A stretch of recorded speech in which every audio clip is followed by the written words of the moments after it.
ఓం శ్రీ మహాగణాధిపతయే నమో నమః. శ్రీ మహాసరస్వత్యై నమః. శ్రీ గురుభ్యో నమః. హరిః ఓం. గురుబ్రహ్మ గురుర్విష్ణుర్ గురుదేవో మహేశ్వరః. గురుః సాక్షాత్ పరబ్రహ్మ తస్మై శ్రీ గురవే నమః. సకల సద్గురుదేవతాభ్యో నమో నమః. హరిః ఓం. అందరికీ నమస్కారం అండి. మీకు ఇంతవరకు మహాలయ పక్షాల గురించి 4 వీడియోలు చేసి ఉన్నాము. దాంట్లో అసలు మహాలయ పక్షం ఎలా ఉద్భవిస్తుంది అనేది, దాని నియమాలు ఏంటి అనేది 1వ భాగంగాను, 2వ భాగంలో ఈ మహాలయ పక్షాలు ఎప్పుడెప్పుడు చేయాలి, ఎలా చేయాలి, ఏ నక్షత్రంలో చేస్తే ఏది మంచి ఫలితం దక్కుతుంది అనే విషయాన్ని తెలియపరుస్తూ, ఎవరెవరికి ఏ విధంగా చేయాలి అనే విషయాలన్నీ చెప్పుకుంటూ రావడం జరిగిందండి. 3వ భాగంలో మహాలయ పక్షంలో తర్పణాలు ఏ విధంగా ఇవ్వాలి, ఏ శ్లోకం చెప్పాలి, ఏ మంత్రం చెప్పాలి అని ఆ విషయాలన్నీ కూడా తెలియపరచడం జరిగిందండి. తర్వాత మహాలయ అమావాస్యని 4వ భాగం చేసాము. దాంట్లో ఎవరికి వారు తర్పణం ఏ విధంగా ఇచ్చుకోవాలనే విషయాలన్నీ కూడా తెలియపరిచామండి. ఇప్పుడు చేస్తున్నది అసలు ఈ మహాలయాలు ఈ సమయంలో ఎందుకు చెయ్యాలి, దీంట్లో పితృదోషం అంటే ఏంటి, పితృశాపం అంటే ఏంటి, దీనివల్ల ఇబ్బందులు ఏంటి అనే విషయాన్ని తెలియపరుస్తూ మీకు ఈ వీడియోని చేస్తున్నామండి. ఇది మహాలయాలు, మహాలయ పక్షం అంటాము. ఇవి 15 రోజులు ఉంటాయి. పౌర్ణమి నుండి అమావాస్య వరకు అని కొంతమంది, పాడ్యం నుండి అమావాస్య వరకు అని కొంతమంది ఈ విధంగా తెలియపరిచారు. ఏది ఏమైనా ఈ మహాలయ పక్షంలో ఎవరికి వారు వారి శక్తి కొలది వాళ్ళ పితృదేవతలకు, వారు బంధుమిత్రుల్లో కాలం చేసిన వాళ్ళు ఎవరైనా ఉన్నట్లయితే వారికి, అలాగే కాలం చేసిన వారు ఎవరైనా వాళ్ళ స్నేహితులుంటే వారికి, అందరికీ కూడా ఈ పితృతర్పణాలు ఇవ్వచ్చండి. అంతటి అద్భుతమైన కాలము ఈ మహాలయ పక్షం. దీని గురించి మీకు కొన్ని విషయాలు చెప్పాలనే ఆతృతతోటి ఈ వీడియో చేస్తున్నామండి. ఇప్పుడు అసలు విషయంలోకి వెళ్తున్నాము. అది గోదావరి పుణ్యనది. భగీరథుడు గంగను భూమికి తెచ్చినది. ఇందులో ఎందరెందరో పవిత్ర స్నానాలు చేసి పితృదేవతల ఆశీర్వచనం కోసము పిండ ప్రదానాలు చేస్తారు, తర్పణాలు ఇస్తారు, స్నానాలు చేస్తారు. ఇంతటి మహత్కార్యం. ఎందుకు ఈ నదికి ఇంత పవిత్రత వచ్చింది అన్నట్లయితే, కొంతమంది ఋషులు వాళ్ళ పితృదేవతలు తరించడానికని గౌతమ మహర్షిని అడ్డుగా పెట్టుకొని ఆ గౌతమ మహర్షి ద్వారా గంగని భూమికి తెప్పించే ప్రయత్నం చేస్తారు. ఆ కథ చాలా ఉంటుంది, ఆ కథలోకి వెళ్ళటం లేదు ఇప్పుడు. అలా పితృదేవతలు తరించిన ప్రదేశం కాబట్టిది ఈ గోదావరికి, ఈ పుణ్యనదికి ఇంతటి పవిత్రత. అయితే ఒకసారి 4 వ్యక్తులు ఒక ఒడ్డున ఉండి వింత చూస్తున్నట్లుగా చూస్తున్నారు. అక్కడికి ఎంతోమంది జనం వచ్చి స్నానాలు చేసి అక్కడ తర్పణాలు ఇచ్చేవాళ్ళు కొంతమంది, పిండ ప్రదానాలు చేసేవాళ్ళు కొంతమంది, ఇలా రకరకాలుగా చేస్తున్నారు. ఆ ఒడ్డున కూర్చున్న వాళ్ళలో మొదటివాడు ఎవరి కోసమో వెతుకుతున్నాడు. అప్పుడు 2వ వాడు అడిగాడు, అయ్యా మీరు ఎవరి కోసం వెతుకుతున్నారు అని. అప్పుడు మొదటివాడు, మా వాళ్ళు ఎవరైనా వచ్చారా అని వెతుకుతున్నాను అన్నాడు. 2వ వాడు, ఎందుకు అని అడిగారు. లేదు చెప్తాను అన్నాడు. ఈసారి మొదటివాడు 2వ వాడిని అడిగాడు, మీ వాళ్ళు ఎవరైనా వచ్చారా అని. నా వాళ్ళెవరూ రాలేదండి అన్నారు. నేను వేరే చోట ఉన్నాను కదా, అంచేత మా వాళ్ళకి తెలియదులేండి అన్నారు. తర్వాత 3వ వాడిని అడిగారు, మీ వాళ్ళు ఎవరైనా వచ్చారా అని. ఎవరూ రాలేదు అన్నారు. అలాగే 4వ వాడు కూడా ఎవరూ రాలేదు అన్నారు. అందరూ బాధపడుతూ కూర్చున్నారు. అప్పుడు మొదటివాడు ఈ విధంగా బాధపడ్డాడు, నేను ఈసారి కూడా మోక్షాన్ని పొందలేను, నా వాళ్ళెవరూ నాకు తర్పణాలు ఇవ్వడానికి రాలేదు అన్నాడు. 2వ వాడు, మీరు కాలం చేసినట్లుగా మీ వాళ్ళకి తెలుసు, కానీ నేను కాలం చేసినట్లుగా మా వాళ్ళకి తెలియదు. నేను ప్రమాదవశాత్తు యాక్సిడెంట్లో చనిపోయాను. నేను వేరే చోట ఉండటం వల్ల వారికి నేను ఇంకా బ్రతికి ఉన్నానని అనుకుంటున్నారు. అందుచేత నా మరణవార్త వారికి వినిపించాలి, అప్పుడు నాకు మోక్షం కలగాలి. ఇలా చెప్పగా 3వ వాడు, నేను నా తల్లిదండ్రులను సరిగ్గా చూడలేదు, వారి కర్మకాండలు కూడా సరిగ్గా చేయలేదు. అదే మా పిల్లలకు నేర్పాను, ఇప్పుడు అనుభవిస్తున్నాను. వాళ్ళు నాకు ఏ కార్యం సరిగ్గా చేయలేదు. తర్వాత 4వ వాడు, మా నాన్నకు నేను ఒక్కడే సంతానం. మా నాన్నగారు చాలా మంచివారు, శాస్త్రం తెలిసినవారు. ఈ పితృకార్యం గురించి చాలా విషయాలు చెప్పేవారు. కానీ నేను మదగర్భంతో వాటిని శాస్త్రములు సైన్స్తో ముడిపెట్టి చెప్పమనేవాడిని. వారు చెప్పలేకపోయేవారు. వారు అనేవారు, సైన్స్కు అందనిది ఎన్నో ఉన్నాయని చెప్పారు. వారితో మొండిగా వాదించేవాడిని. వారు కాలం చేసిన తర్వాత వారికి ఏ కార్యక్రమం చేయలేదు. ఇప్పుడు తెలిసింది, కానీ నాకు అవకాశం లేదు. ఎవరైనా మహానుభావుడు దయతలిచి నాకు తర్పణం మొదలుపెడితే నేను విముక్తాన్నవుతాను. అంతవరకు ఇలాగే ఉండాలి. ఆ రోజు ఎప్పుడు వస్తుందో అని వార్లా వారు చెప్పుకుంటున్నారు. తర్వాత ఆ నది ఒడ్డుకి ఒక వ్యక్తి వచ్చి కూర్చున్నాడు. మౌనంగా ఉన్నాడు, ఒంటరిగా ఉన్నాడు. ఆ తర్వాత ఒక 70 సంవత్సరముల వ్యక్తి వచ్చి ఇంకో చోట కూర్చున్నాడు. ఆయన మౌనంగానే ఉన్నారు. ఈ 30 సంవత్సరముల వ్యక్తి మనస్సులో అనేక రకాలైన ఆలోచనలు. కారణం, కుటుంబంలో చికాకులు, పెళ్ళైన సంతానం లేదు, తల్లికి అనారోగ్యం, తనకి సరైన ఉద్యోగం లేదు, జీవితం ఎలా సాగించాలో తెలియట్లేదు, బతకడం కన్నా చావడమే మేలని ఆలోచనలో ఉన్నాడు.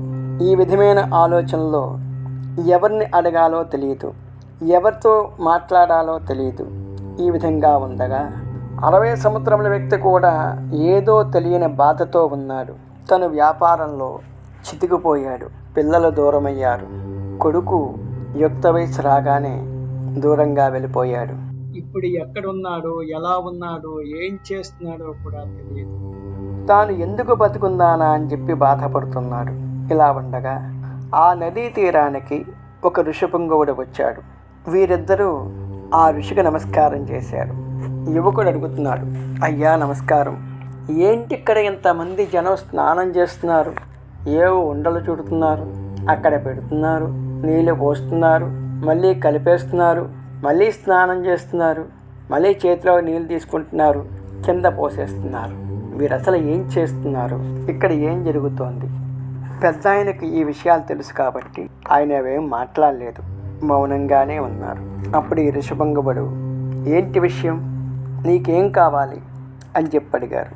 అప్పుడు చెప్పాడు, నా ఇల్లంతా చిందరవందరగా ఉంది, నాకు పెళ్ళయింది, సంతానం లేదు, నా భార్యతో అనేక సమస్యలు, మా అమ్మగారు మంచాన పడ్డారు, ఆవిడికి దీర్ఘరోగ సమస్యలతో బాధపడుతున్నారు. నేను ఎక్కడికి వెళ్ళినా నాకు అనుకూలంగా ఏదీ లేదు, ఉద్యోగ ప్రయత్నం ఫలించట్లేదు, చేస్తున్న ఉద్యోగం మానివేయవలసి వచ్చింది. ఇదంతా ఎందుకు జరుగుతోంది? నాకే ఎందుకు జరుగుతోంది?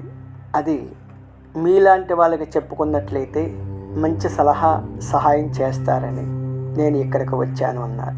ఆ పెద్ద ఆయన అడిగారు, స్వామి మీరెందుకు వచ్చారు? ఆ పెద్ద ఆయన, నేను వ్యాపారం చేసుకునేవాడిని, లక్షల్లో సంపాదన, కానీ నా తల్లిదండ్రులను నేను సరిగ్గా చూడలేదు, వారిని చాలా బాధ పెట్టాను, వారికి సత్కార్యక్రమాలు ఏమీ కూడా సరిగ్గా చేయలేదు, డబ్బు సంపాదన మీదే దృష్టి పెట్టాను తప్ప బంధుత్వ బాంధవ్యాల మీద, నేను చేయవలసిన యజ్ఞ యాగాది క్రతువుల మీద, సత్కర్మల మీద, పితృకార్యాల మీద నేను ఎటువంటి దృష్టి పెట్టేవాడిని కాదు. దాని ఫలితంగా నా కొడుకు ఇంటి నుంచి దూరమయ్యాడు. ఇప్పుడు ఎక్కడ ఉన్నాడో తెలియదు, ఏం చేస్తున్నాడో తెలియదు, నా ఆస్తి అంతా పోయింది. నేను ఇప్పుడు ఏం చేయాలో నాకు అర్థం కావట్లేదు, ఎందుకు ఇలా జరిగిందో తెలియట్లేదు. అందుకే ఈ నది ఒడ్డుకు వచ్చి నా ఘోష ఆ గోదావరి తల్లితో చెప్పుకుంటున్నాను అన్నాడు. దానికి ఆ ఋషి ఒక్కసారి కళ్ళు మూసుకొని తన జ్ఞాననేత్రంతో ఈ విధంగా చెప్పాడు, మీ నాన్నగారు కాలం చేసి ఎంతకాలమైంది? మీ నాన్నగారి యొక్క కార్యక్రమాలు మీరు పూర్తి చేశారా అని. దానికి సమాధానం చెప్పండి అన్నాడు. ఈ యువకుడు, మా నాన్నగారు కాలం చేసి 2 సంవత్సరాలయ్యింది. ఆ సమయంలో నేను చేయవలసిన క్రియలు అన్నీ చేశాను, కానీ నాకు ఎందుకు ఇలా జరిగింది అని అడిగాడు. అప్పుడు ఆ ఋషి, నాయన, తల్లి తండ్రుల నుంచి వచ్చే ఆస్తులు పిల్లలకు చెందుతాయి అని అంటారు. అదేవిధంగా అప్పులు కూడా పిల్లలను చుట్టుకుంటాయి. ఈ రెండు ఎలాగైతే ఉంటాయో తల్లిదండ్రులు చేసే పుణ్యాలు వంశానికి అభివృద్ధినిస్తాయి. వారు చేసే పాపకర్మలు కూడా వంశాన్ని పట్టి పీడిస్తూ ఉంటాయి. మీ నాన్నగారు వాళ్ళ తల్లిదండ్రులను సరిగ్గా చూడలేదు, వారికి సరిగా తద్దనం పెట్టకపోవడం వలన వాళ్ళు బాధపడుతూ ఉండటం వలన ఈ శాపము నీ దాకా వచ్చింది. తండ్రికి సరిగ్గా తద్దనం పెట్టకపోవడం వలన ఆ తల్లిదండ్రులు బాధించడం వలన అది పాపమై శాపమై నీ కుటుంబాన్ని పట్టి పీడిస్తూ ఉన్నది. వారి పైలోకాల్లోకి వెళ్ళలేదు, త్రిశంక స్వర్గంలా ఇక్కడే ఉండిపోయారు. వారికి తగిన ప్రక్రియలు చేసినట్లయితే స్వర్గలోక ప్రాప్తి కలుగుతుంది అని చెప్పారు. తర్వాత ఆ పెద్ద ఆయన ఈ విధంగా చెప్పారు, నాకు పితృశాపం ఉంది, కానీ అది ఎలా కలుగుతుందో నాకు తెలియట్లేదు, దాన్ని కొద్దిగా చెప్పగలరా అని. అప్పుడు ఆ ఋషిపంగవుడి విధంగా చెప్పాడు, నాయన, మీ జాతక చక్రంలో రవి స్థానము తండ్రి స్థానము.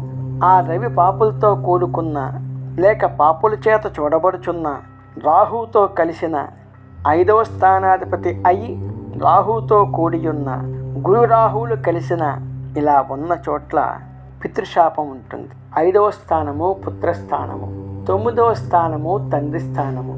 అంచేత ఈ స్థానాల్లో రాహు ఉన్నట్లయితే శాపానికి గురవుతారు, ముఖ్యంగా ఆ జాతకులు అని చెప్పగా, మరి దీనివల్ల ఏంటి నష్టము అని అడుగుతాడు.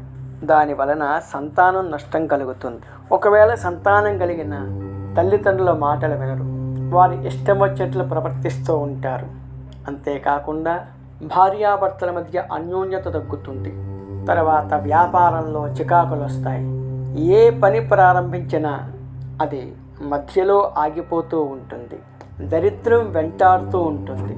అంతేకాదు, మీరు పడుకున్నప్పుడు మీ పితృదేవతలు కళ్ళలోకి వస్తూ ఉంటారు. అంతేకాకుండా వికృత రూపాలతో కూడా కనిపిస్తూ ఉన్నట్లయితే మీకు పితృదోషం ఉంది అని గ్రహించాలి. అంతేకాకుండా మీ ఇంట్లో శుభకార్యాలు జరగవు, ఎంత ప్రారంభించినా అది వెనక్కి వెళ్ళిపోతూ ఉంటాయి. ఇలా చాలా దోషాలు పితృశాపం వల్ల కలుగుతూ ఉంటాయి. అందుచేత దాని దోష నివారణ చేసుకున్నట్లయితే అన్ని విధాలుగా బాగుంటుంది. అంతేకాకుండా ఈ పితృశాపాల వలన ఇంట్లో చాలామందికి దీర్ఘరోగాలతో బాధపడుతూ ఉంటారు. తర్వాత మనము ఈ బాధలు భరించలేక మన పితృదేవతల్ని తూలనాడుతూ ఉంటాం. ఆయన చావడం కాదు కదా, మనని చంపుకు తింటున్నాడు అని వారు ఈ విషయాలు విని బాధపడతారు.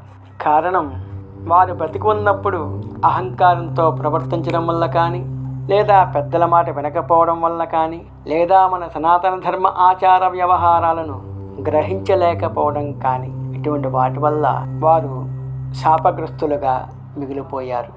వారిని తరింపచేయవలసిన బాధ్యత మన మీదే ఉంటుంది.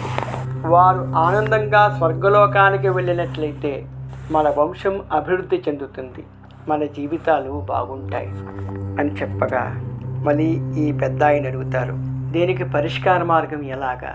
ఈ పితృశాపాలు ఈ పితృదోషాలు పోవాలంటే ఏం చెయ్యాలి అని.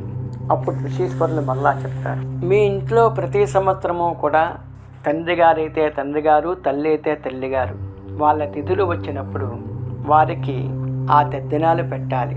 సశాస్త్రీయంగా శ్రద్ధగా పెట్టాలి. శ్రద్ధగా పెట్టేదే శ్రాద్ధము. తరువాత అప్పుడు పెట్టలేని పక్షంలో కనీసం అమావాస్య రోజునైనా సరే వారి పేరు చెప్పి తర్పణం మొదలుపెట్టి ఒక స్వయం పాకమైన బ్రాహ్మణుడికి ఇవ్వాలి. తర్వాత భాద్రపద మాసంలో మహాలయ పక్షములని 15 రోజులు వస్తాయి. అవి పున్నము తర్వాత ఉంటాయి. ఆ వచ్చినప్పుడు మీ పితృదేవతలతో పాటు మాతామహుల పేర్లు కూడా, అనగా తండ్రి తరఫు వారు, తండ్రి, తాత, ముత్తాత, చిన్నాన్నలు, పెద్దనాన్నలు, తర్వాత మీ సహోదరులు, అలాగే వాళ్ళ సహోదరులు, మీ అప్ప చెల్లెళ్ళు, తర్వాత మీ అమ్మగారి తరఫున వారి బంధువులు, మీ మేనమావలు, అలాగే మీ మిత్రులు, అలాగే మీకు సహాయం చేసిన వారు, వీరి అందరినీ ఎవరైతే వీళ్ళల్లో కాలం చేశారో వారి అందరి గోత్రనామాలు తీసుకుని వారి అందరి పేర్ల మీద కనీసం తర్పణమైనా ఇచ్చినట్లయితే వారు ఆ తర్పణం వదిలిపెట్టిన నీళ్లను తాగి దాహం తీర్చుకొని మీరు బాగుండాలి అని చెప్పని స్వర్గలోకానికి వెళ్తారు.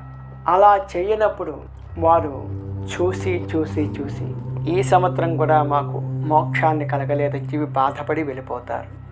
అంతేకాకుండా సంక్రమణం రోజున కూడా ఉత్తరాయణ పుణ్యకాలంలో ఈ పితృదేవతలకి తర్పణం ఇస్తారు. వీటితో పాటుగా పుష్కరాలు వచ్చినప్పుడు పుష్కరాల్లో కూడా ఇస్తారు. ఇక్కడ ఇంకొక విషయం గమనించాలి. తండ్రికి కొడుకు తర్పణం ఇవ్వాలి. కొడుకు లేకపోతే అల్లుడు ఇవ్వచ్చు, లేదా మనవడు ఇవ్వచ్చు, లేదు అంటే వాళ్ళ చిన్నాన్న పెద్దనాన్న బిడ్డలు ఎవరైనా ఇవ్వచ్చు. వీళ్ళెవ్వరూ లేరు, వాళ్ళ మిత్రులు ఇవ్వచ్చు, వాళ్ళు లేరు.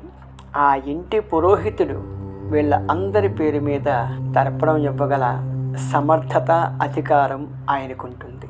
ఆయన ఇవ్వచ్చు. వీళ్ళెవరూ ఇవ్వలేదు అన్నట్లయితే పీఠాధిపతులు యతీశ్వరులు వాళ్ళు ఆ నదీ సంగమానికి వచ్చి సర్వే కారుణ్యానామని చెప్పని అందరూ బాగుండాలని, అందరూ కూడా స్వర్గలోక ప్రాప్తి చేరాలని వారు తర్పణం కానీ వదిలిపెట్టినట్లయితే అటువంటి తర్పణం మీ పితృదేవతలకు అందినట్లయితే సాక్షాత్తు శ్రీ మహావిష్ణువే వచ్చి వారిని తీసుకుని వెళ్తారు. ఇంతటి మహత్యమైన పుణ్యం కాబట్టి, ఇది మహాలయ పక్షముల కాబట్టి ఇంతమంది వచ్చి వాళ్ళ పితృదేవతలను తరింపజేయడానికి అక్కడ పెండ ప్రధానాల రూపంలో తర్పణ రూపంలో ఇస్తున్నారు అని చెప్పనగానే ఈ పెద్ద ఆయన ఆ యువకుడు కూడా సరే మేము కూడా చేస్తామండి, మా పితృదేవతలను తరింపజేసే మార్గాన్ని మేము కూడా వెతుకుతామని చెప్పనగానే ఈ ఋషీశ్వరుడు మీకోసమేనయ్యా, ఈ మాట కోసమే మీ పితృదేవతలు మీకోసం ఎదురు చూస్తున్నారు చూడండి అని చెప్పనగానే వెనక్కి తిరిగి చూస్తే వారికి ఎవరూ కనిపించరు. కానీ ఋషీశ్వరుడికి కనబడతారు. కనబడి వారు నమస్కారం చేస్తారు. అందులో మొదటివాడి కొడుకే ఈ యువకుడు. తరువాత మూడోవాడు తండ్రి ఈ ముసలివాడు. అప్పుడు ఆ ఋషీశ్వరుడు చెప్తాడు ఆ పెద్ద ఆయనతో, నీ కొడుకు మరణించి చాలా కాలం అయిందని. తను చాలా బాధపడతాడు. అప్పుడు ఆ కుమారుడికి అంత్యక్రియలు ఏమీ జరగలేదని బాధపడి ఈ ఋషి చెప్పగా విని ఆ కుమారుడికి తర్పణాలిస్తాడు. ఈ తర్పణ భాగ్యం వలన తన వంశం నించుంది అనే సంగతి తెలుస్తుంది. తనకు ఒక మనవడున్నాడని, కోడలు ఉందని సంగతి తెలిసి ఆ కుటుంబాన్ని అక్కను చేర్చుకుంటాడు. అదేవిధంగా ఈ యువకుడు తన తండ్రికి తర్పణాలు వదిలిపెట్టి సర్వే కారుణ్యామని చెప్పి అందరికీ వదిలిపెట్టడం వల్ల మిగతా ఇద్దరు కూడా తరిస్తారు, ఆనందిస్తారు. వీరందరూ ఈ విధంగా చేయడంతో సాక్షాత్తు శ్రీ మహావిష్ణువే అక్కడికి వచ్చి వారిని దీవించి ఆ పితృదేవతల్ని తరింపచేస్తాడు. ఇది అత్యద్భుతమైన ఘట్టం. నమో నారాయణాయ. శాంతాకారం భుజగశయనం పద్మనాభం సురేశం విశ్వాధారం గగన సదృశం మేఘవర్ణం శుభాంగం లక్ష్మీకాంతం కమలనయనం యోగిభిర్ధ్యానగమ్యం వందే విష్ణుం భవభయహరం సర్వలోకైకనాథం సశంఖచక్రం సకిరీటం. నమో నారాయణాయ. ఇంతటి మహాలయ పక్షములు ప్రస్తుతం జరుగుతున్నాయి. పితృదేవతలను తరింపచేయడానికి కఠోర ఉపనిషత్తులోని నచికేతుని పాత్ర చాలా అద్భుతంగా ఉంటుంది. దానాలనే పేరుతో తన తండ్రి చేస్తున్న పాపాలను చూసి బాధపడి యమధర్మరాజు వద్దకు వెళ్ళి తన తండ్రిని రక్షించమని ప్రార్థన చేసిన ఘట్టము అమోఘం, అద్భుతం. అలా ఉపనిషత్తులలో నచికేతుని యొక్క చరిత్ర ఉంటుంది. అంతేకాకుండా గరుడ పురాణంలో పితృశాపం ఎలా ఉంటుంది, ఏ వాటి వల్ల కలుగుతుంది అని కొన్ని అధ్యాయాల్లో ఉంటాయి. ఆ దోషాల వల్ల పితృశాపం కలుగుతుందని చెప్పి మనం గ్రహించాలి. ఇలాగే కొన్ని పురాణముల్లో కూడా ఉన్నాయి. వీటిని ఆధారం చేసుకునే ఈ విషయాన్ని చెప్పడం జరిగింది. అందుచేత వాళ్ళ అందరము ఏదో ఒక సమస్యతో బాధపడుతూ ఉన్నాం.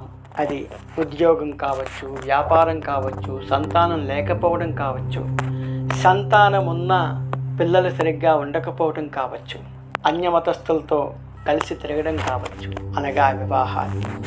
అది నిజంగా కన్న తల్లిదండ్రులకు నరకమే.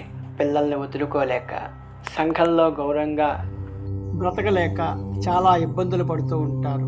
అటువంటి వారిని నేను చాలామందినే చూశాను.